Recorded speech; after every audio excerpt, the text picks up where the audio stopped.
Hello future health care heroes, welcome to my YouTube channel age of nursing. तो आज इस video में हम विटामिन के बारे में बात करेंगे और उसके साथ विटामिन ए के बारे में भी बात करेंगे। ये video GNM first year BSc nursing first year का न्यूट्रिशन का सब्जेक्ट के अंदर इंक्लूड है। इसमें हम लॉन्ग ऐसे टाइप शॉर्ट नोट्स एंड कुछ इंपॉर्टेंट एमसीक्यू टाइप क्वेश्चन को भी डिस्कशन करेंगे। तो चलिए शुरू करते हैं। लेकिन उससे पहले मेरा आपसे रिक्वेस्ट है कि वीडियो को पूरा जरूर देखें, लाइक शेयर और सब्सक्राइब भी करें, क्योंकि मैं बड़े ही मेहनत से आपके लिए ये यूज़फुल वीडियो लाया हूँ, जिसे आप और भी ज़्यादा सक्सेस पा सके। आज आपको सक्सेस मिलेगा तभी मेरा भी मोटिव पूरा होगा और मैं भी सक्सेस की ओर बढ़ पाऊंगा। Let's start the topic. इस वीडियो में जो हम की पॉइंट्स डिस्कशन करने वाले हैं, सबसे पहले definition and importance of vitamin. इसमें हम देखेंगे कि विटामिन क्या होता है, उसका डेफिनेशन समझेंगे और उसका इम्पोर्टेंस के बारे में समझेंगे, उसका क्या इम्पोर्टेंस है। Next, types of vitamin. इसमें हम देखेंगे कितने टाइप्स का विटामिन होता है, आइडेंटिफाई करेंगे, समझेंगे। फिर आगे देखेंगे role of vitamin in maintaining optimal health.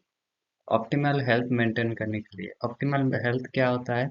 अगर हमारा फिजिकल, मेंटल, इमोशनल और सोशल वेलबींग हो, या हमारा हेल्थ अच्छा हो सोशली, इमोशनली, मेंटली और फिजिकली, तो उसको हम ऑप्टिमल हेल्थ बोलते हैं। तो वो ऑप्टिमल हेल्थ मेंटेन करने के लिए विटामिन का क्या रोल रहता है उसके बारे में समझेंगे। फिर importance of vitamin A for overall health. हमारा ओवरऑल हेल्थ मेंटेन करने के लिए विटामिन ए का क्या इम्पोर्टेंस रहता है उसके बारे में समझेंगे। फिर food sources of vitamin A. Vitamin A कौन कौन सा फूड सोर्सेस से हमें विटामिन ए मिलता है उसके बारे में समझेंगे। फिर symptoms of vitamin A deficiency and toxicity. Vitamin A का डेफिशिएंसी होने पर हमारे बॉडी में क्या क्या साइन एंड सिम्टम दिखने को मिलेगा उसके बारे में डिस्कशन करेंगे। उसके साथ अगर टॉक्सिसिटी हो रहा है और हाइपर विटामिनोसिस हो रहा है, तो उस कंडीशन में हमारा बॉडी में क्या क्या साइन एंड सिम्टम दिखने को मिलेगा उसके बारे में डिस्कशन करेंगे। फिर requirement of vitamin A based on age, sex and life stage. फिर डिस्कशन करेंगे हम आरडीएस के बारे में।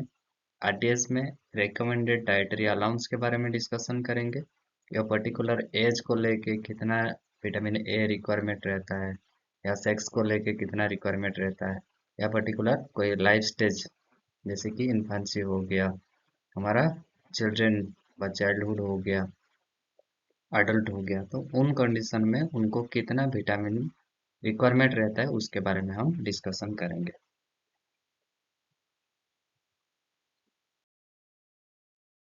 स्टार्ट करते हैं विटामिन का इंट्रोडक्शन से। तो ये विटामिन का इंट्रोडक्शन बोलने पे हमारा माइंड में क्या आ रहा है? सबसे पहले क्या आ रहा है कि ये विटामिन कहाँ से आया है, कौन इस विटामिन का शब्द बनाए थे और कब बनाए थे, कितने टाइप का विटामिन होते हैं और किस किस चीज को लेके ये विटामिन बना हुआ है। तो जान लेते हैं कि विटामिन वर्ड कहाँ से आया है। सबसे पहले जान लेते हैं विटामिन का वर्ड कहाँ से आया है। The word vitamin, obtained from Latin word vita and amine। तो ये जो विटामिन वर्ड है, ये कहाँ से obtain किया गया है या कहाँ से हमें मिला है? From Latin word. ये हमें लाटिन वर्ड से मिला है। कौन कौन सा लाटिन वर्ड से हमें मिला है? एक है वाइटा और दूसरा है अमाइन, जिसमें वाइटा का मीनिंग होता है लाइफ और अमाइन का मीनिंग होता है क्लास ऑफ केमिकल कंपाउंड। तो ये समझ में आ गया। फिर आगे बढ़ते हैं। इन 1905 William Fletcher called special factor. ये जो 1905 में विलियम फ्लेचर, जो कि इंग्लिश साइंटिस्ट थे, वो जब रिसर्च कर रहे थे तब वो देखे कि फूड में कुछ इम्पोर्टेंट कंपोनेंट है जो 3 मैक्रोन्यूट्रिएंट से अलग है, और वो कंपोनेंट हमारा बॉडी का नॉर्मल फंक्शन के लिए एसेंशियल है। तब वो उस कंपोनेंट का नाम स्पेशल फैक्टर रख लिया। फिर बाद में उस स्पेशल फैक्टर का नाम से चेंज होके विटामिन का शब्द आया, जो कि इन 1912 काश्मीरी फंक उसका नाम कॉइन किए थे या उस शब्द को बनाए थे, जो कि ये वाइटा और अमाइन ये दो शब्द को जोड़ के ये विटामिन का शब्द आया। फिर vitamin made of by carbon, carbohydrate, lipid and protein. तो ये विटामिन किस किस चीज को लेके बना हुआ है, जैसे कि कार्बन है, कार्बोहाइड्रेट है, लिपिड है और प्रोटीन है। ये चार कंपोनेंट को लेके विटामिन बना हुआ है। फिर फास्ट डिस्कवर विटामिन, सबसे पहले कौन सा विटामिन डिस्कवर हुआ था? Vitamin B 1। कब हुआ था? इन 1910 में हुआ था। ये 1910 में विटामिन बी 1 डिस्कवर हुआ था। वो सबसे पहला विटामिन था जो कि डिस्कवर हुआ था। फिर first discover fat soluble vitamin. तो सबसे पहला फैट सॉल्युबल विटामिन कौन सा है? जो कि विटामिन ए है। वो कब डिस्कवर हुआ था? इन 1913 में। वो 1913 में फर्स्ट डिस्कवर हुआ था, जो कि फैट सॉल्युबल विटामिन है। फिर लास्ट डिस्कवर विटामिन कौन सा है? विटामिन बी 12 है, जो कि 1948 में डिस्कवर किया गया था। कार्ल फल्कर नाम का एक साइंटिस्ट थे, जो कि सियाना कोबालामिन या विटामिन बी 12 का डिस्कवर किया था। फिर हम जान लेते हैं कि ये विटामिन होता क्या है। तो vitamins are essential organic compound. तो ये विटामिन सब क्या होते हैं? ये सब एसेंशियल ऑर्गेनिक कंपाउंड होते हैं।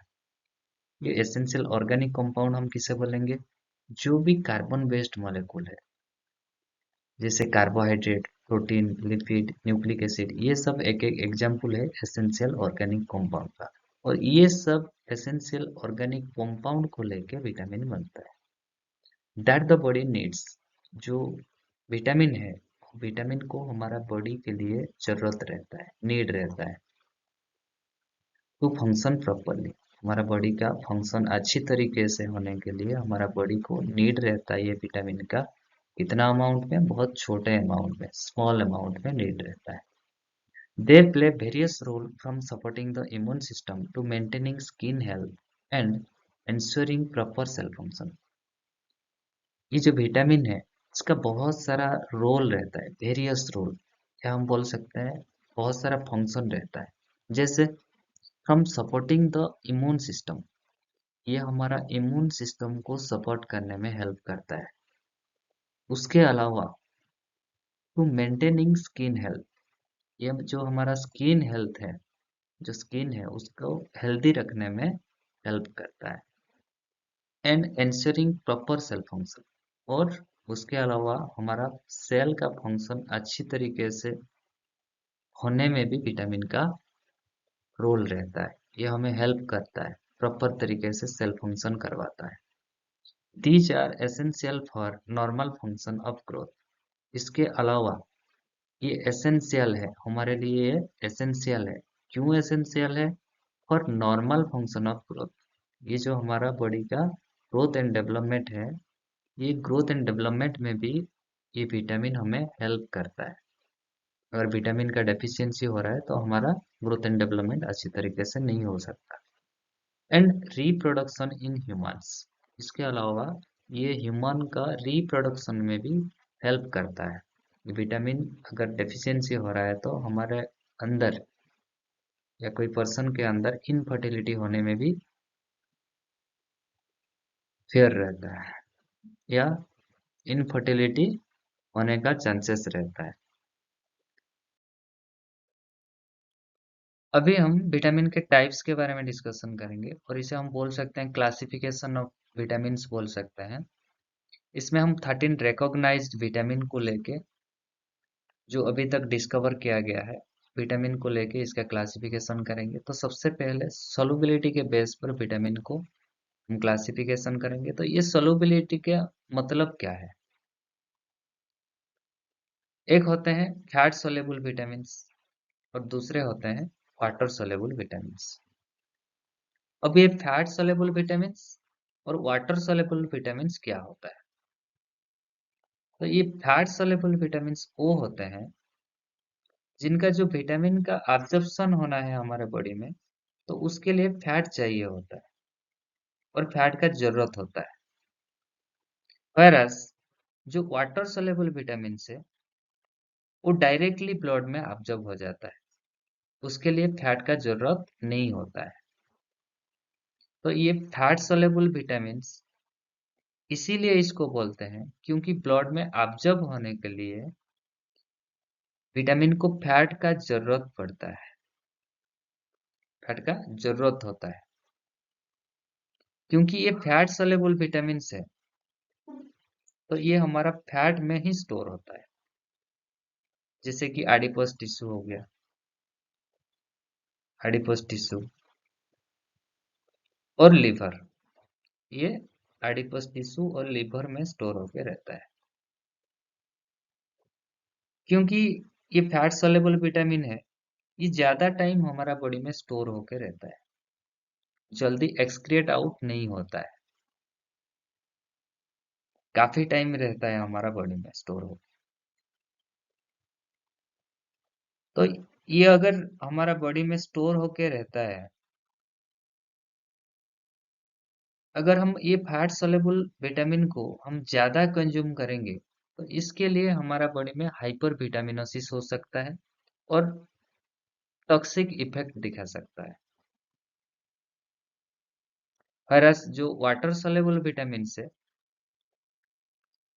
इसको हम फैट का जरूरत नहीं पड़ता है, इसको फैट का जरूरत नहीं पड़ता है, ये हमारा ब्लड में डायरेक्ट अब्जॉर्ब हो जाता है और बाकी रिमेनिंग जितना विटामिन है वो डायरेक्टली यूरिन के माध्यम से, स्वेट के माध्यम से बाहर निकल जाता है, एक्सक्रीट आउट हो जाता है।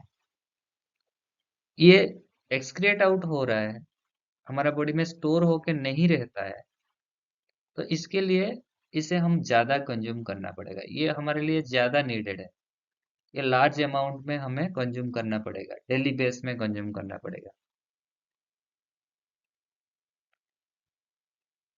और ये फैट सोल्यूबल विटामिन कौन कौन सा है? तो विटामिन ए है, विटामिन डी है, विटामिन ई है और विटामिन के है। तो इसे हम याद रख सकते हैं, कीड़ा के टर्म से याद रख सकते हैं, KEDA, कीड़ा का टर्म से हम याद रख सकते हैं फैट सोल्यूबल विटामिन कीड़ा, जो विटामिन ए, डी, के, सॉरी ई और के, कीड़ा का टर्म से हम याद रख सकते हैं। और जो वाटर सोल्यूबल विटामिन है वो विटामिन बी कॉम्प्लेक्स, जो विटामिन बी है वो कॉम्प्लेक्स विटामिन है, और विटामिन सी है जो कि वाटर सोल्यूबल विटामिन है। Next, based on response to heat, जो रिएक्शन ऑन हीट, हीट का रिएक्शन क्या आ रहा है उसका रेस्पॉन्स को देख के हम विटामिन को डिवाइड किए हैं या क्लासिफिकेशन किए हैं। तो सबसे पहले हीट स्टेबल। तो हीट स्टेबल क्या होता है? ये हीट पर भी ये विटामिन का कोई असर नहीं होता है, इसका जो प्रॉपर्टीज है या इसका जो वैल्यू है, न्यूट्रिशनल वैल्यू है, वो न्यूट्रिशनल वैल्यू लॉस नहीं होता है। इसको हम ज्यादा टाइम भी कुकिंग कर रहे हैं, ज्यादा टेम्परेचर दे के भी अगर हम कुकिंग कर रहे हैं तो इसका वैल्यू लॉस नहीं होता है। लेकिन हीट अनस्टेबल विटामिन जो है वो विटामिन में क्या होता है, अगर हम ज्यादा हीट दे रहे हैं या ज्यादा टाइम तक हीट दे रहे हैं तो उन कंडीशन में ये हीट में अनस्टेबल रहता है, ये स्टेबल होके नहीं रहता है, ये ज्यादा बहुत जल्दी इसका जो प्रॉपर्टीज है या जो न्यूट्रिशनल वैल्यू है उसको लॉस कर देता है। इसके लिए इसको हम क्या बोल रहे हैं, हीट अनस्टेबल विटामिन बोल रहे हैं। वही है जो फैट सोल्यूबल विटामिन है, ADE के, वही हीट स्टेबल में ही रहते हैं क्योंकि ये फैट में क्या होता है, डिजल्व होके रहते हैं।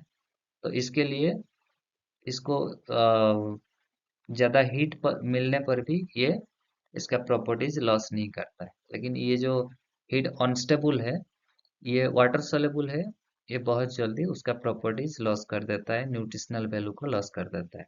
तो ये जो हीट स्टेबल विटामिन है, इसमें हम हमारा क्या आएगा, विटामिन ए, डी, ई और के। और हीट अनस्टेबल विटामिन में विटामिन सी आएगा, और उसके साथ some vitamin B like vitamin B 1, thiamine, और विटामिन बी 9 जैसे कि फॉलिक एसिड। ये जो विटामिन है ये बहुत जल्दी हीट में क्या होता है, उसका न्यूट्रिशनल प्रॉपर्टीज को लॉस कर देता है।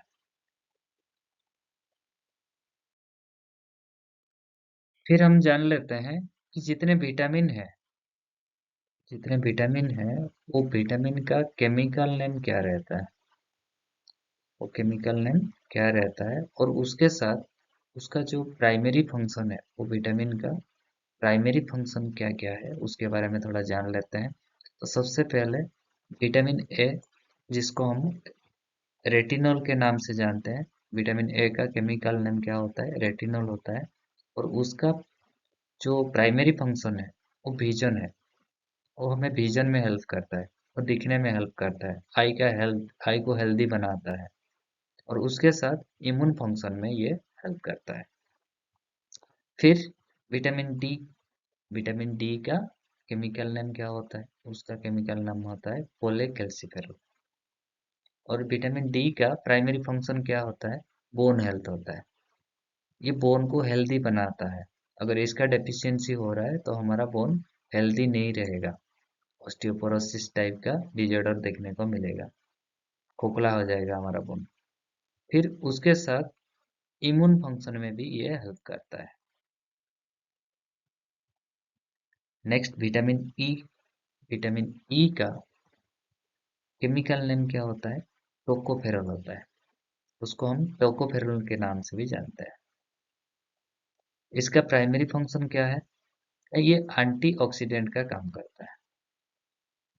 ये एंटीऑक्सीडेंट का काम कैसे करता है, अगर हमारा कोई सेल में डैमेज हो रहा है तो वो सेल को डैमेज होने से प्रोटेक्ट करता है, एंटीऑक्सीडेंट का रूप से वो सेल को प्रोटेक्ट करता है।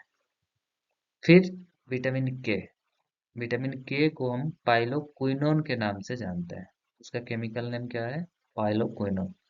और विटामिन के का जो प्राइमरी फंक्शन है क्या है, ये क्लॉटिंग फैक्टर में हमें हेल्प करता है, ब्लड क्लॉटिंग में हमें हेल्प करता है। तो उसके साथ हमारा जो बोन है उसको भी ये हेल्दी बनाता है। तो ये हो गया हमारा विटामिन के। नेक्स्ट हम जानेंगे कि विटामिन सी, विटामिन सी जिसका केमिकल नेम क्या होता है, आस्कॉर्बिक एसिड होता है। और इसका क्या फंक्शन रहता है, इसका प्राइमरी फंक्शन क्या रहता है, ये हमें इम्यून फंक्शन में हेल्प करता है, और उसके साथ कोलाजन प्रोडक्शन में भी हेल्प करता है। जो हमारा कोलाजन है, वो कोलाजन प्रोडक्शन में भी ये हेल्प करता है, बूस्ट करता है, चल ज्यादा कोलाजन प्रोडक्शन करवाता है। अगर हमारा बॉडी में ज्यादा कोलाजन प्रोडक्शन हो रहा है तो उसका फायदा है। तो क्या होगा ना, हमारा जो स्किन का इलास्टिसिटी है, वो इलास्टिसिटी हमें प्रोवाइड करता है कोलाजन। अगर हमारा बॉडी में विटामिन सी का डेफिशिएंसी हो रहा है तो हमारा स्किन हेल्थ क्या होगा, वीक हो जाएगा, स्किन में इलास्टिसिटी देखने को नहीं मिलता है। फिर ये हाइड्रेशन में भी हमें हेल्प करता है, विटामिन जो कोलाजन है ये हाइड्रेशन में भी हमें हेल्प करता है, हाइड्रेट रखता है सेल को, स्किन को। फिर उसके साथ हमारा बोन मैट्रिक्स, जो कि हमारा बोन को हेल्दी बनाता है, वो बोन को स्ट्रेंथ देता है। फिर विटामिन बी कॉम्प्लेक्स, जो कि 8 विटामिन है, विटामिन बी का, इसके लिए इसको हम क्या बोल रहे हैं, विटामिन बी कॉम्प्लेक्स बोल रहे हैं। इसको हम क्या बोल रहे हैं, विटामिन बी कॉम्प्लेक्स। इसके अंदर 8 विटामिन है, विटामिन का 8 फॉर्म है विटामिन बी का। तो सबसे पहले विटामिन बी 1, जिसको हम थियामिन के नाम से जानते हैं, उसका केमिकल नेम थियामिन है। और ये इसका जो प्राइमरी फंक्शन है ये हमें एनर्जी प्रोवाइड करके देता है। उसके साथ विटामिन बी 2 है जिसका केमिकल नेम है राइबोफ्लाविन, और इसका भी काम रहता है एनर्जी प्रोडक्शन करना। और विटामिन बी 3 जिसको हम नियासिन के नाम से जानते हैं, उसका केमिकल नेम क्या है, नियासिन है, और इसका भी काम रहता है एनर्जी प्रोडक्शन करना, एनर्जी प्रोडक्शन करना। फिर विटामिन बी 5, जो विटामिन बी 5 है उसको हम पांटोथेनिक एसिड नाम से जानते हैं, उसका केमिकल नेम क्या है, पांटोथेनिक एसिड, और उसका भी काम है एनर्जी प्रोडक्शन करना, इसका भी काम है एनर्जी प्रोडक्शन करना।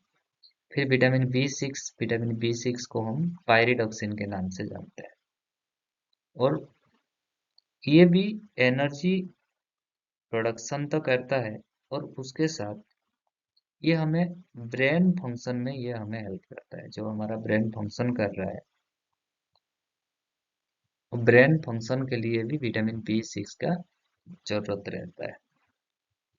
फिर विटामिन बी 7 जिसको हम बायोटिन के नाम से जानते हैं, ये भी हमें एनर्जी ही प्रोवाइड करता है, एनर्जी प्रोवाइड करता है।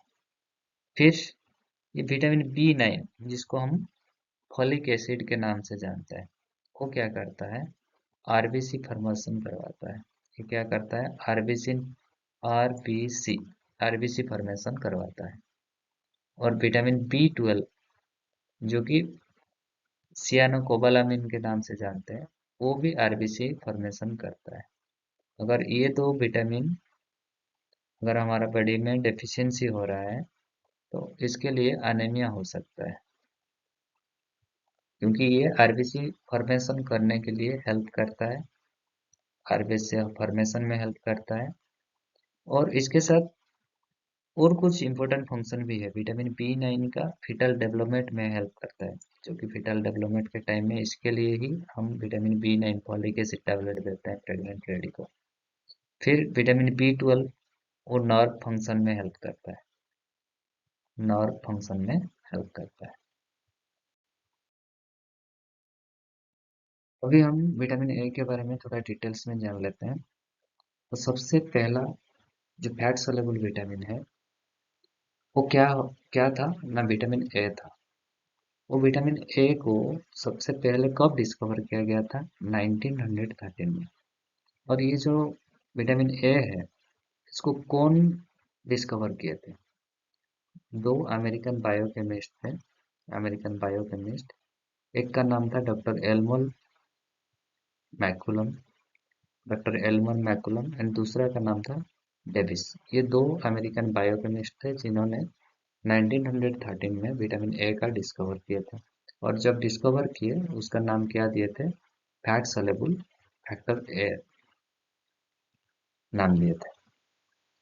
फिर vitamin A is essential nutrient for many function.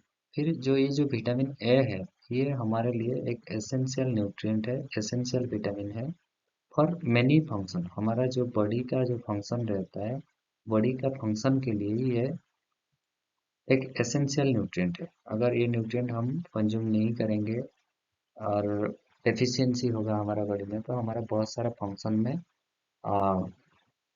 Problem हो सकता है। तो क्या क्या फंक्शन करवाता है ये विटामिन है, सबसे पहले स्किन ग्रोथ इंटीग्रिटी, ये हमारा स्किन ग्रोथ इंटीग्रिटी में हेल्प करता है। जैसे विटामिन ए हमारा जो आउटर मोस्ट लेयर है स्किन का, एपिथेलियल लेयर, उसका इंटीग्रिटी मेंटेन करने में ये हेल्प करता है हमारा। जो स्किन का टेक्सचर है अपीयरेंस में मेंटेन करके रखता है, टेक्सचर को मेंटेन करके रखता है, अपीयरेंस में भी मेंटेन करके रखता है। ओल्ड स्किन को ये रिप्लेस करके न्यू स्किन बनवाता है। फिर ये हमारा स्किन का इलास्टिसिटी को इम्प्रूव करके रखता है। जो स्किन में जो रिंकल्स आता है, लाइन्स आता है, उसको भी ये रिड्यूस करवाता है। फिर और क्या फंक्शन करवाता है, इम्यून फंक्शन, ये हमारा इम्यून फंक्शन में भी हेल्प करता है।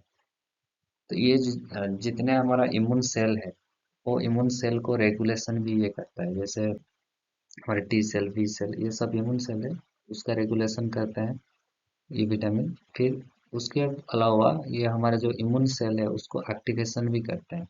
जब हमारा बॉडी में कोई पैथोजन एंटर्स किया है, उसका रिकॉग्नाइज करने में और उसके लिए रेस्पॉन्ड करने में जो हमारा इम्यून सेल है, वो इम्यून सेल को ये विटामिन ए क्या करता है, एक्टिवेशन करता है, एक्टिवेट करता है।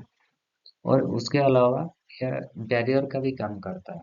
ये जो हमारा एपिथेलियल बैरियर जो है, हमारा स्किन का अपर लेयर या जो म्यूकस म्यूकस मेम्ब्रेन है, वो वहाँ पे कोई पैथोजन एंटर्स ना कर पाए, उसके लिए ये क्या करता है, वो बैरियर का काम करता है।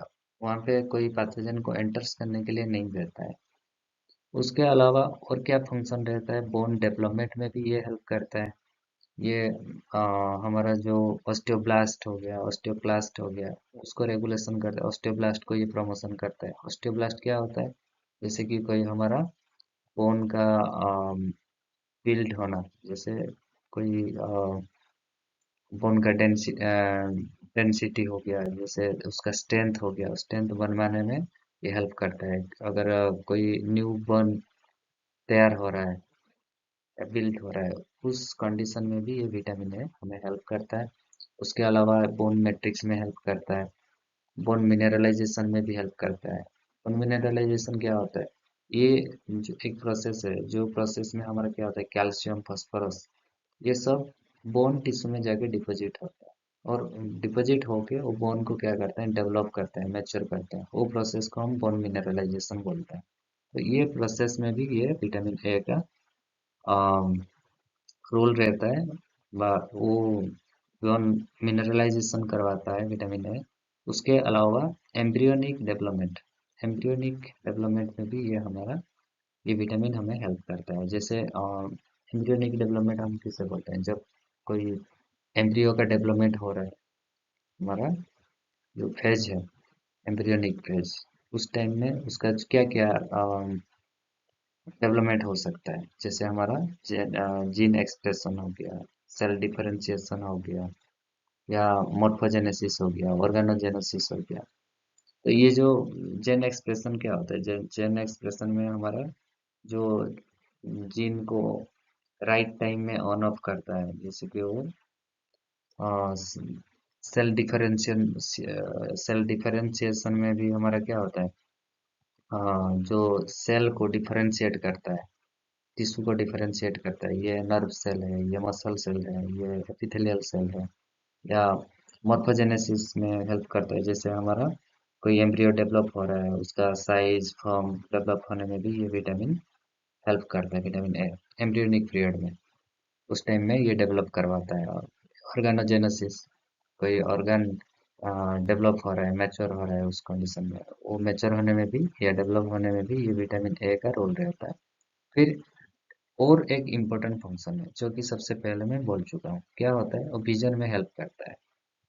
और उसका डेफिशिएंसी हो रहा है हमारा बॉडी में, तो vitamin A deficiency can leads to night blindness. अगर हमारा बॉडी में विटामिन ए का डेफिशिएंसी हो रहा है तो हमें क्या हो सकता है, नाइट ब्लाइंडनेस हो सकता है।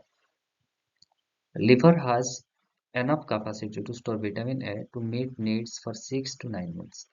तो सबसे पहले ये हम जान चुके हैं कि विटामिन ए है, विटामिन ए एक फैट सोलेबल विटामिन है। और फैट सोलेबल विटामिन क्या होता है, जो कि हमारा बॉडी में फैट के अंदर स्टोर होके रहता है या लिवर में स्टोर होके रहता है।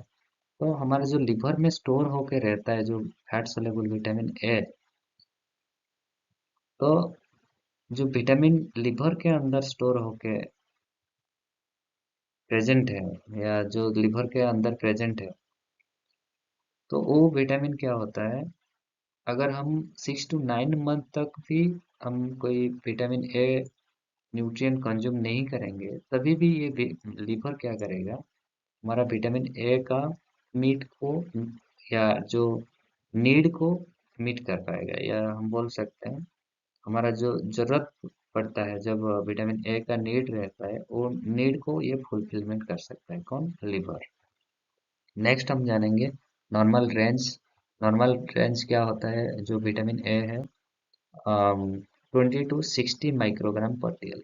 अगर हमारा जो ब्लड है, ब्लड में 20 to 60 माइक्रोग्राम है पर डीएल, तो हम बोल सकते हैं कि ये हमारा बॉडी में विटामिन ए का जो रेंज है ये ठीक है, नॉर्मल है। फिर हम देखते हैं 3 form of vitamin A R active in the body. जो हमारा विटामिन ए है इसका 3 फॉर्म रहता है, 3 फॉर्म रहता है। और कौन कौन सा फॉर्म है? एक है रेटिनल है, दूसरा है रेटिनल है, और तीसरा है रेटिनोइक एसिड है। ये तीनों फॉर्म को लेके मिला के क्या बनता है? रेटिनॉइड्स बनता है, जो कि आगे हम थोड़ा डिटेल्स में देखेंगे। फिर beta carotene is the pro vitamin या प्रीकर्सर ऑफ विटामिन ए है। तो ये जो विटामिन ए का जो पहला वाला फॉर्म है, क्या हम प्रीकर्सर बोलते हैं उसे, जो कि विटामिन ए का पहले आता है जो चीज, उसको हम क्या बोलते हैं? बीटा कैरोटीन बोलते हैं। फिर हम जान लेते हैं डाइटरी अलाउंस के बारे में, कि जो विटामिन ए है वो विटामिन ए का एज के हिसाब से या सेक्स के हिसाब से हमें कितना चाहिए होता है। जैसे कि हम अभी एज के हिसाब से हम देखेंगे, सबसे पहले इन्फेंट के बारे में हम डिस्कशन करेंगे। इन्फेंट का 2 स्टेज है, इसमें 0 to 6 मंथ है और 6 to 12 मंथ है। 0 to 12 मंथ तक हम इन्फेंट स्टेज बोलते हैं। तो 0 to 6 मंथ तक एक मेल चाइल्ड का विटामिन ए का रिक्वायरमेंट क्या रहेगा? 400 to 600 mg per day 400 to 600 mg requirement रहता है। और फीमेल चाइल्ड में 400 to 600 mg पर डे इसका विटामिन ए का रिक्वायरमेंट रहता है। और अगर इन्फेंट 6 to 12 मंथ का है तो उस कंडीशन में उसका 600 to 800 mg per day requirement रहता है विटामिन ए का। और फीमेल चाइल्ड होगा तो उसका भी सेम रहता है, 600 to 800 mg पर डे। अगर चिल्ड्रन स्टेज में है, जैसे कि 1 to 3 ईयर का जो चिल्ड्रन है, उसका अगर मेल चिल्ड्रन है तो उसको 300 to 500 mg per day vitamin A का रिक्वायरमेंट रहता है। और अगर फीमेल चाइल्ड है उसका भी सेम रहता है, 300 to 500 mg पर डे। अगर चिल्ड्रन 4 ईयर to 8 ईयर तक है तो उस कंडीशन में मेल चाइल्ड का 400 to 600 mg per day vitamin A का रिक्वायरमेंट रहता है। और फीमेल चाइल्ड का 400 to 600 mg per day requirement रहता है विटामिन ए का। फिर एडोलेसेंट पीरियड आ गया। एडोलेसेंट पीरियड जैसे कि 9 to 13 ईयर्स तक जो पीरियड है, उसको हम उस स्टेज को हम बोलते हैं एडोलेसेंट पीरियड बोलते हैं। तो वो कंडीशन में अगर मेल चाइल्ड है तो उसका विटामिन ए का रिक्वायरमेंट क्या रहेगा? 600 to 900 mg पर डे। और फीमेल चाइल्ड रहेगा उसका भी सेम रहेगा, 600 to 900 mg पर डे। अगर एडोलेसेंट है 14 to 18 ईयर, तो उस कंडीशन में मेल चाइल्ड का कितना रिक्वायरमेंट रहता है? 900 to 1300 mg पर डे। वो कंडीशन में उसको थोड़ा ज़्यादा चाहिए होता है। और फीमेल को कितना चाहिए होता है उस स्टेज में? 700 to 1200 mg पर डे। और एडल्ट स्टेज में जो कि 19 ईयर्स to 50 ईयर्स तक जो एज ग्रुप है, वो एज ग्रुप को कितना विटामिन ए का रिक्वायरमेंट रहता है? 900 mg पर डे।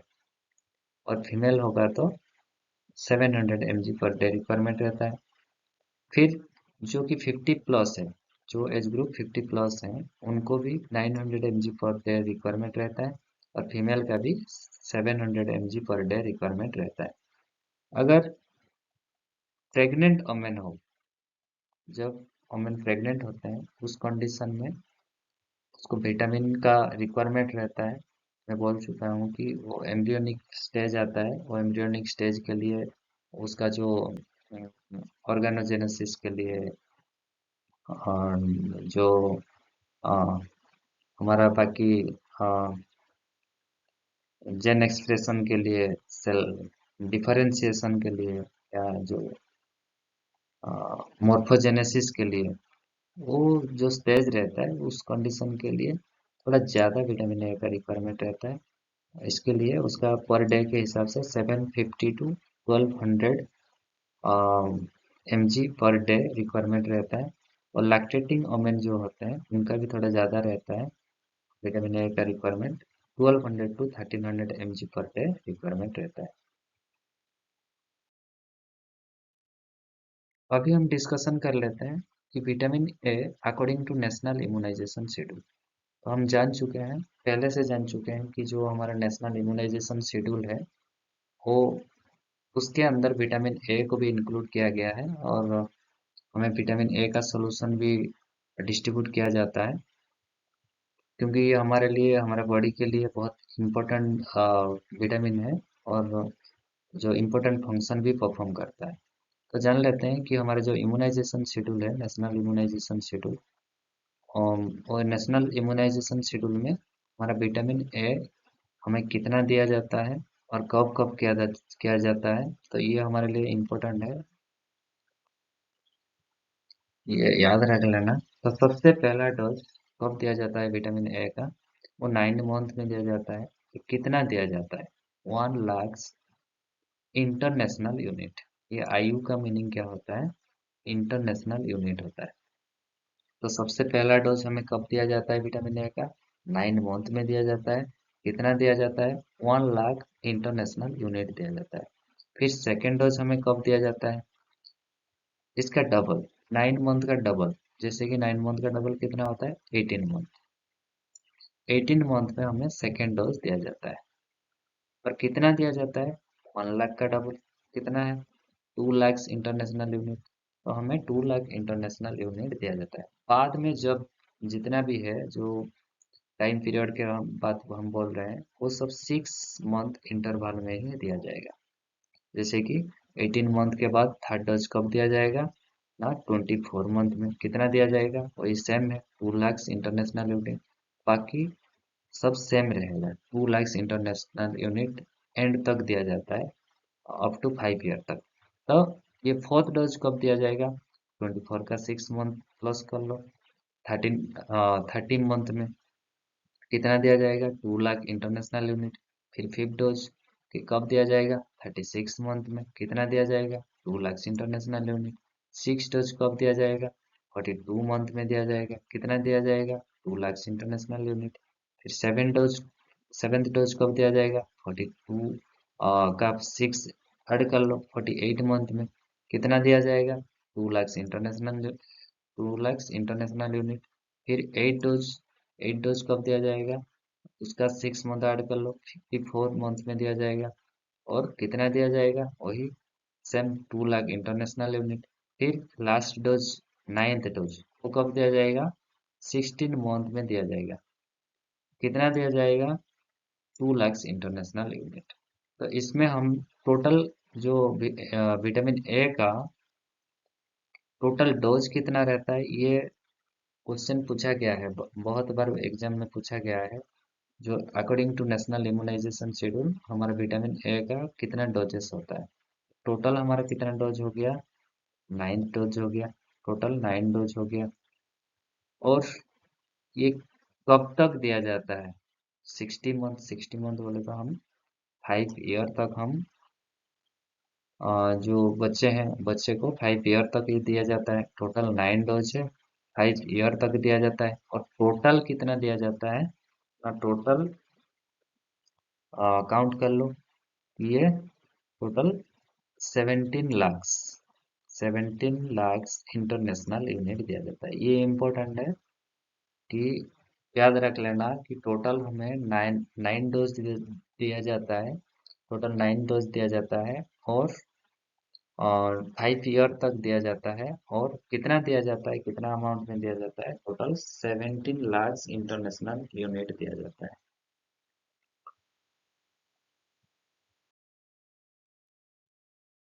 फिर हम डिस्कशन कर लेते हैं कि सोर्सेस ऑफ विटामिन ए। हमें कौन कौन सा सोर्स से हमें विटामिन ए मिलता है, इसमें हम कैटेगराइज किए हैं। जैसे कि एक है प्लांट सोर्सेस और दूसरा है एनिमल सोर्सेस। तो ये प्लांट सोर्सेस, कौन कौन सा प्लांट सोर्सेस से हमें विटामिन ए मिलता है?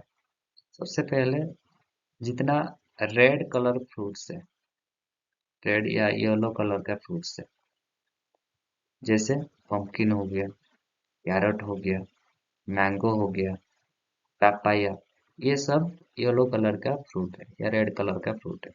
इनमें से हमें विटामिन ए मिलता है। उसके अलावा स्पिनाच से मिलता है, ग्रीन लीफी वेजिटेबल से मिलता है, और सबसे ज़्यादा प्लांट सोर्सेज से सबसे ज़्यादा हमें रेड पाम ऑयल से विटामिन ए मिलता है, जो कि बीटा कैरोटीन हमें सबसे ज़्यादा मिलता है। ये भी इम्पोर्टेंट है। सबसे ज़्यादा विटामिन ए प्लांट सोर्सेज से हमें कौन सा सोर्सेज से मिलता है? नेक्स्ट है एनिमल सोर्सेज। एनिमल सोर्सेज से हमें हालीबर्ट लिवर ऑयल से सबसे ज़्यादा विटामिन ए मिलता है। ये भी इम्पोर्टेंट है। नेक्स्ट है फिश। फिश से हमें विटामिन ए मिलता है, मीट से मिलता है, एग से मिलता है, बटर, चीज या जो भी मिल्क प्रोडक्ट है उस सब से हमें विटामिन ए मिलता है। नेक्स्ट हम डिस्कशन करेंगे फंक्शंस ऑफ विटामिन ए। तो ये विटामिन ए का क्या क्या फंक्शन रहता है उसके बारे में थोड़ा जान लेते हैं। तो it is essential for vision. तो ये जो विटामिन ए है ये हमारे लिए एसेंशियल है। किसके लिए? विजन के लिए। कब? ना इन डीम लाइट, जब इवनिंग हो जाता है, अंधेरा है, कुछ नहीं दिखता है, उस टाइम में विजन के लिए, अंधेरे अंधेरे में विजन के लिए ये हमारे लिए एसेंशियल है। अगर हमारे लिए हमारे हमारे पास विटामिन ए का डेफिशिएंसी हुआ है तो हम डिम लाइट में नहीं देख सकते हैं, नाइट ब्लाइंडनेस होता है हमें। तो ये कैसे होता है? हमारे बॉडी में जो विटामिन ए है, विटामिन ए के साथ प्रोटीन ऑप्सिन क्या होता है, कॉम्बाइन हो जाता है। और जब कॉम्बाइन होता है उस टाइम रोडोप्सिन फॉर्मेशन होता है। क्या होता है? रोडोप्सिन का फॉर्मेशन होता है।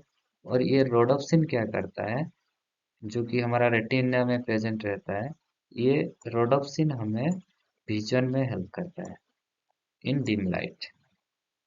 नेक्स्ट क्या है? It is help to maintain the integrity of epithelial tissue of respiratory, gastrointestinal, genitourinary tract and eyes. हम जान चुके हैं कि ये हमारा जो एपिथेलियल टिश्यू है उसका इंटीग्रिटी मेंटेन करने में हमें हेल्प करता है।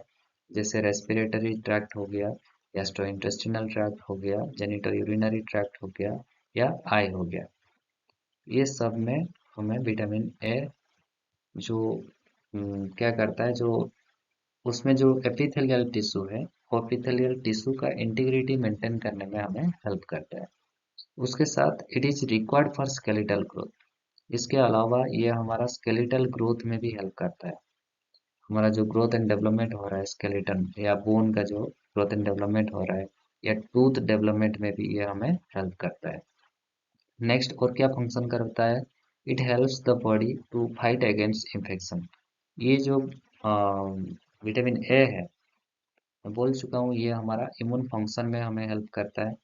जैसे कि हमारा जो इम्यून सेल है उसका रेगुलेशन करता है, और हमारा जो इम्यून सेल है उसको एक्टिवेशन करता है, और उसके अलावा जो हमारा बैरियर फंक्शन है उसको एनहांस करता है। तो ये सब जब एनहांस हो जाता है, जब हमारा इम्यून सेल एक्टिवेट हो जाता है, तो अगर इम्यून सेल एक्टिवेट हो जाएगा तो ये हमें जो दूसरा पैथोजन के अगेंस्ट में ये क्या करेगा, फाइट करेगा।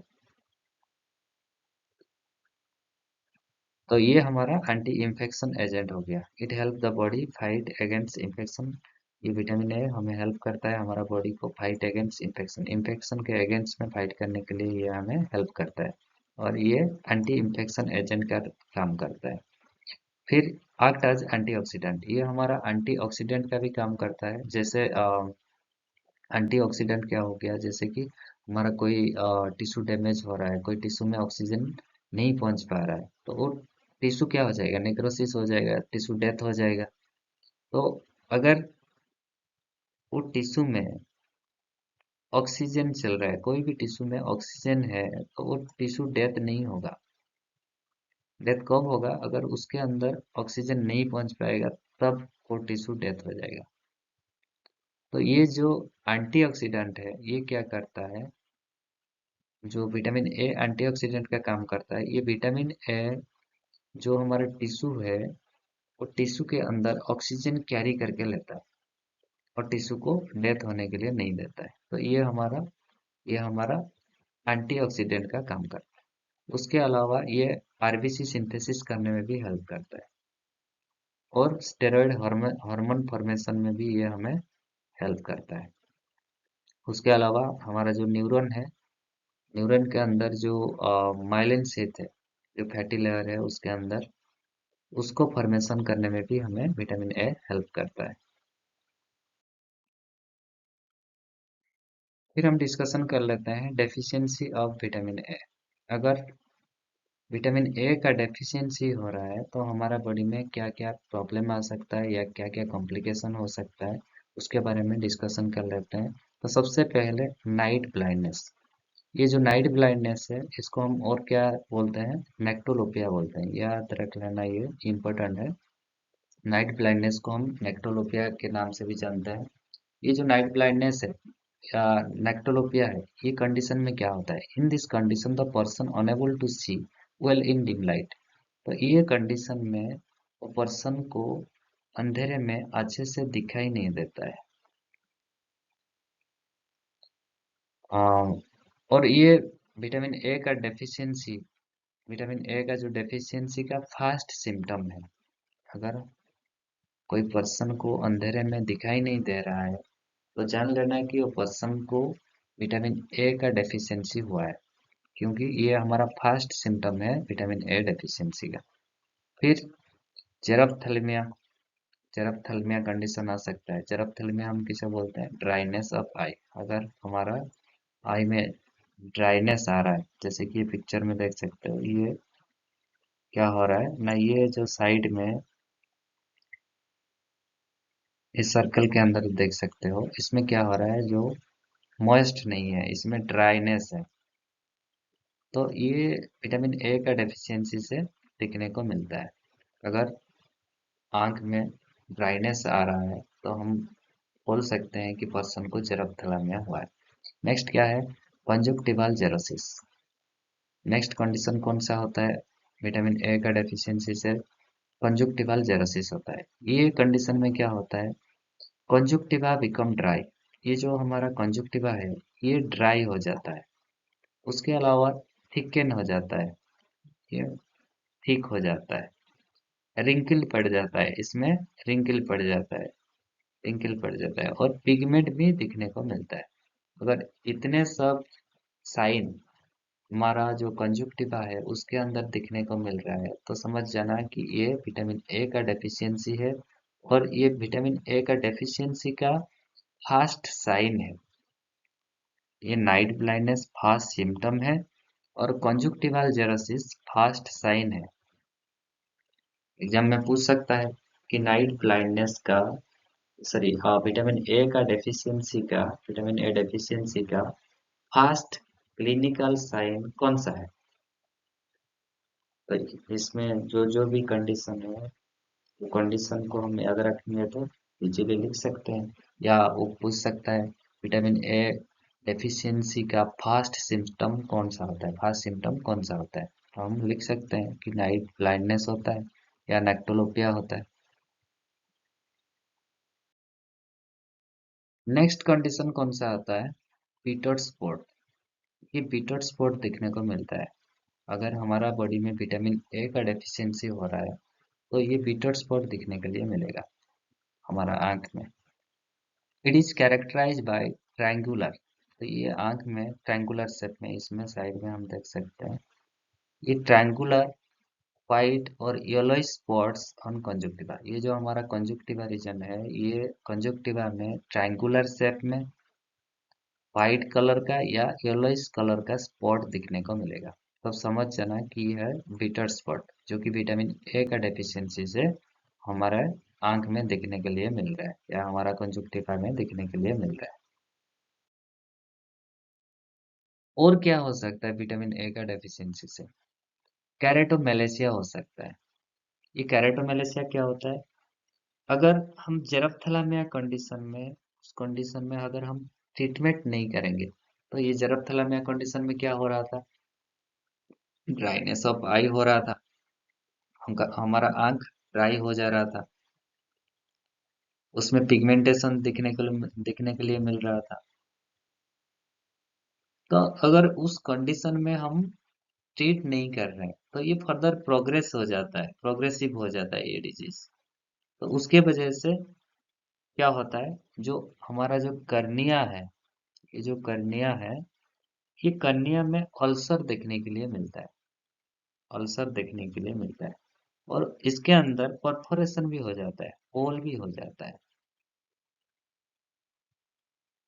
तो हम बोल सकते हैं इसमें कौन सा पार्ट अफेक्टेड होता है, ए पार्ट और द होल कर्निया में बिकम सॉफ्ट। इसमें हमारा जो कर्निया है, कर्निया का कोई पार्ट में हो सकता है ये केराटोमेलेसिया, और होल कर्निया में भी हो सकता है। अगर केराटोमेलेसिया हो रहा है तो वो हमारा कर्निया में क्या होगा, कर्निया सॉफ्ट हो जाएगा।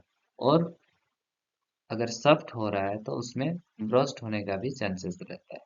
और ब्रस्ट हो जाएगा तो क्या होगा, ये आंख में हमें दिखाई नहीं देगा, ब्लाइंडनेस हो जाएगा। तो इसके लिए बोल सकते हैं it is one of the major causes of blindness in India, बोल सकते हैं।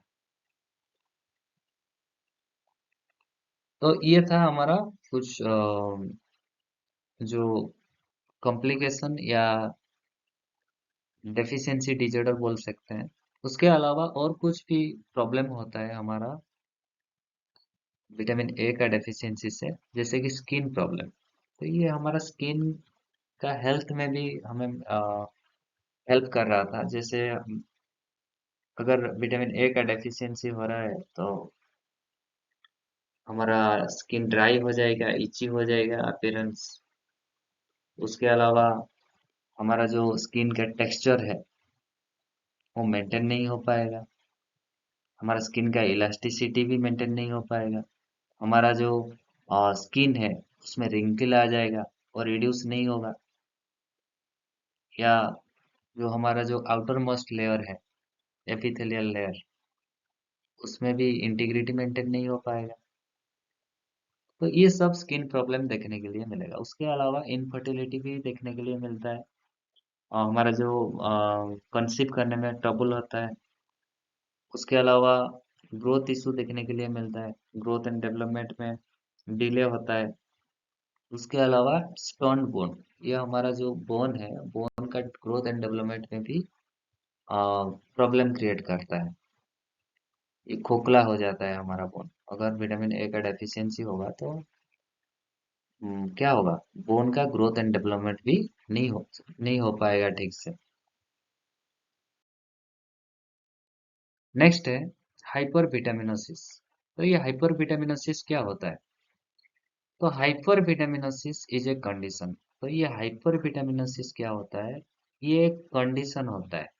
ये कंडीशन में क्या होता है, कैसे होता है ये condition, which occur vitamin A is consumed in excess.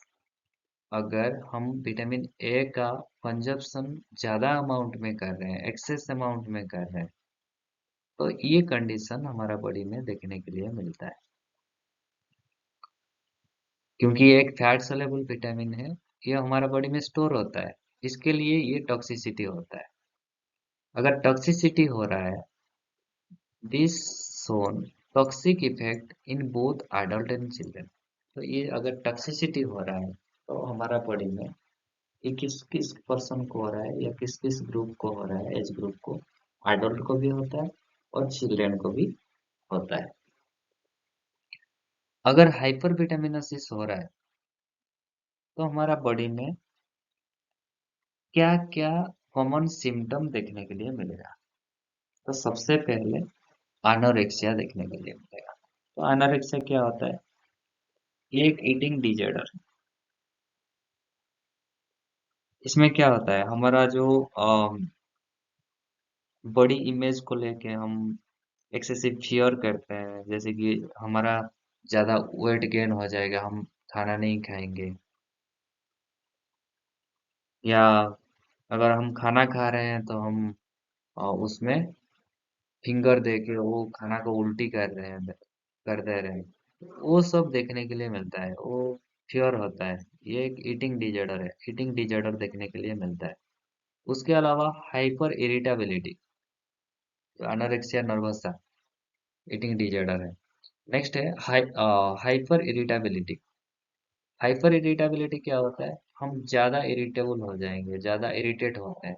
अगर विटामिन का ज्यादा हो रहा है हमारे बॉडी में, विटामिन ए का एक्सेसिव हो रहा है हमारा बॉडी में, तो हमें हाइपर इरिटेबिलिटी देखने को मिलेगा। हम ज्यादा हाइपर हो जाएंगे, इरिटेट हो जाएंगे, कोई भी बात हो रहा है इरिटेट हो जाएंगे। उसके अलावा स्पार्सिटी देखने के लिए मिलता है हेयर में। हमारा हेयर लॉस हो जाता है। स्पार्सिटी का मीनिंग होता है लॉस, लॉस ऑफ हेयर। हमारा हेयर लॉस देखने के लिए मिलता है। उसके अलावा पेनफुल स्वेलिंग अवर बोन्स। हमारे जो बोन है, जॉइंट है, उसमें स्वेलिंग तो देखने को मिलता है। उसमें स्वेलिंग हो जाता है और वो पेन भी होता है उसमें। उसके अलावा हेडेक देखने को मिलता है। ड्राइनेस ऑफ स्किन, हमारा ड्राई हो जाता है skin. Enlargement of liver and spleen. हमारा जो लीवर है और स्प्लीन है वो एनलार्ज हो जाता है, साइज इंक्रीज कर लेता है। अगर विटामिन ए का टॉक्सिसिटी हो रहा है तो उस कंडीशन में क्या क्या साइन देखने को मिलेगा? हम जान चुके हैं साइन क्या होता है और सिम्टम क्या होता है। तो अब हम डिस्कशन करेंगे साइन के बारे में। अगर विटामिन ए का टॉक्सिसिटी हो रहा है तो हमारे बॉडी में क्या क्या साइन देखने को मिलेगा, जो साइन को देख के हम असेस कर सकते हैं या अज्यूम कर सकते हैं कि ये पर्सन को विटामिन ए का टॉक्सिसिटी हुआ है। सबसे पहले उसका सेरम विटामिन ए लेवल क्या हो जाएगा? 75 टू 2000 RAF पर 100 ml देखने के लिए मिलेगा। उसके बाद बोन में पेन होगा और फैक्युलिटी। फैक्युलिटी क्या है? फैक्युलिटी एक स्टेट है जो स्टेट में क्या होगा, हमारा बोन इजीली टूट जाएगा, ब्रोकन हो जाएगा। तो वो स्टेट को हम बोलते हैं फ्रैक्चरिटी बोलते हैं। बोन में पेन होगा और बोन टूट जाएगा इजीली। उसके अलावा हाइड्रोसेफेलस और वोमिटिंग। उसके अलावा हमारा हाइड्रोसेफेलस हो जाएगा, हमारा वोमिटिंग देखने को मिलेगा। और ये खास करके इन्फेंट में देखने के लिए मिलता है और चिल्ड्रन में देखने के लिए मिलता है। उसके बाद ड्राई फिशर स्किन। ये हमारा स्किन ड्राई हो जाएगा, फिसड हो जाएगा। फिसड मीन्स होता है क्रैक। ये हमारा स्किन में क्रैक भी हो जाएगा, क्रैक हो जाता है। Brittle nails. ब्रिटल नेल्स क्या होता है? हमारा जो नेल्स है वो वीकनेस हो जाता है, इजीली टूट जाता है। उसके अलावा एलोपेशिया, जो कि हेयर लॉस देखने के लिए मिलता है। जिंजीवाइटिस। जिंजीवाइटिस क्या होता है? Inflammation of gums. अगर हमारा गम्स में इन्फ्लामेशन हो रहा है तो उस कंडीशन को हम जिंजीवाइटिस बोलते हैं। चेलियोसिस। चेलियोसिस होता है, चेलियोसिस क्या होता है? Lips of inflammation of the lips. हमारा लिप्स इन्फ्लामेशन हो जाएगा। एनोरेक्सिया हो जाएगा, जो कि मैं पहले बोल चुका हूँ कि ये ईटिंग डिजॉर्डर है। ईटिंग डिजॉर्डर देखने के लिए मिलता है। उसके साथ इरिटेबिलिटी। इरिटेट, कोई भी बात हो वो बात में हम बहुत जल्दी इरिटेट हो जाएंगे। इरिटेबिलिटी देखने के लिए मिलेगा। फैटिग देखने के लिए मिलेगा। फैटिग क्या होता है? जब हम physically, mentally, emotionally completely exhaust हो जाते हैं, हमारे अंदर और कोई पावर ही नहीं है, हम कुछ नहीं कर सकते, उस स्टेट को हम फैटिक बोलते हैं। ऐसा स्टेट आता है।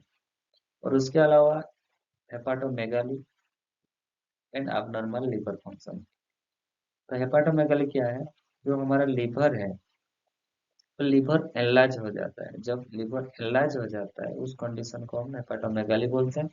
और उसके अलावा जब लिवर एनलार्ज हो जाएगा तब लिवर का फंक्शन भी अबनॉर्मल हो जाता है। तो ये साइन भी देख के हम विटामिन ए टॉक्सिसिटी का अजीम लगा सकते हैं। उसके अलावा असाइटिस होता है। जब हम पेरिटोनियल कैविटी में कुछ फ्लूइड एक्युमुलेशन हो रहा है तो उस कंडीशन को असाइटिस बोलते हैं। और उसके अलावा पोर्टल हाइपरटेंशन देखने के लिए मिलता है। नेक्स्ट हम ट्रीटमेंट के बारे में डिस्कशन करेंगे। अगर हमारे अंदर विटामिन ए का डेफिशिएंसी हुआ है या कोई पर्सन का डेफिशिएंसी हुआ है, डिजॉर्डर हुआ है, विटामिन ए का डेफिशिएंसी हो गया, तो उस कंडीशन में हम उसका ट्रीटमेंट कैसे करेंगे। अगर वो पर्सन ओवर 12 मंथ हो, जैसे कि 1 साल से कोई भी पर्सन बड़ा हो, तो उसको 2 लाख इंटरनेशनल यूनिट दे सकते हैं, या 110 mg रेटिनल पाल्मिटेट ओरली। हम रेटिनल पाल्मिटेट 110 mg दे सकते हैं, या 2 लाख इंटरनेशनल यूनिट दे सकते हैं। कितना दिन देंगे? ना 2 सक्सेसिव डेज, आज देंगे और कल देंगे, 2 सक्सेसिव डेज कंटिन्यू। फिर अगर वो पर्सन का एज 6 to 12 मंथ हो, जो कि इन्फेंसी का सेकेंड स्टेज है, उस स्टेज में वो पर्सन है, तो हम उसे दे सकते हैं उसका हाफ डोज। इसमें हम 2 लाख इंटरनेशनल यूनिट दे रहे थे, इसमें हम हाफ डोज देंगे। और कैसे देंगे? ओरली देंगे, वंस, एक बार देंगे। देन नेक्स्ट डे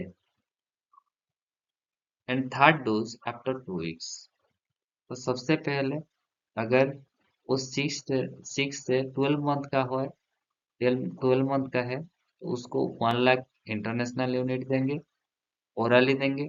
और आज दिए हैं, काल दिए हैं, फिर जब थर्ड डोज का बारी आएगा तो 2 वीक्स के बाद देंगे। कितना देंगे? 1 लाख इंटरनेशनल यूनिट देंगे। फिर अगर वो अंडर 6 मंथ है, जो कि हमारा इन्फेंसी का फर्स्ट स्टेज है, 0 से 6 मंथ तक, तो उसे हम 50,000 international unit vitamin A solution दे सकते हैं। अगर वो प्रेग्नेंट वोमेन है, तो उसको 10,000 इंटरनेशनल यूनिट दे सकते हैं, या 25,000 इंटरनेशनल यूनिट वीकली दे सकते हैं, पर एटलीस्ट 12 वीक। 12 वीक तक हम 10,000 से 25,000 तक हम दे सकते हैं विटामिन ए का सोल्यूशन। कितना दिन तक?